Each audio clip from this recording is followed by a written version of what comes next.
Good evening বন্ধুরা, শুভ সন্ধ্যা। তোমরা সব কেমন আছো? আশা করি তোমরা খুব ভালো আছো। তোমাদের ভালোবাসাতেই বৌদিও ভালো আছে। তো চলো নাও, চাউমিন বানিয়েছি দেখো সন্ধেবেলায়। তো ভাবলাম যে চা খাওয়া হয়ে গেছে, তো ভাবলাম নাও তোমরা একটু নাও। সস দিয়েছি দেখো কি সুন্দর লাগছে। আর এই দেখো গাজর দিয়েছি, গাজর আর আলু দিয়ে করেছি, মেয়ে খাবে বলে একটু হালকা করেই করেছি সন্ধেবেলায়। সন্ধেবেলার টিফিন তো একটু হালকা করেই আমরা খাই আর কি। তো রোজ তো চা আর বিস্কিট খাই, চানাচুর খাই, চিড়ে ভাজা খাই, এসব খাই।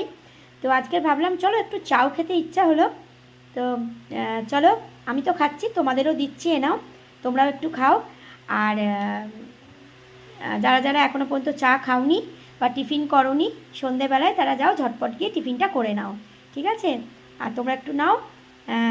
চলো, তোমাদেরকেও নেমন্তন্ন রইল, তোমরাও চলে এসো আমাদের বাড়িতে। চাউমিন তোমাদেরও দেব, ঠিক আছে? তোমরাও খেও, বৌদির হাতের চাও খেয়ে দেখো কেমন লাগে। তো চলো তাহলে, তোমরা সকলে খুব সুস্থ থেকো, ভালো থেকো, সাবধানে থেকো। পরে আবার কথা হবে, ঠিক আছে? চলো, টাটা।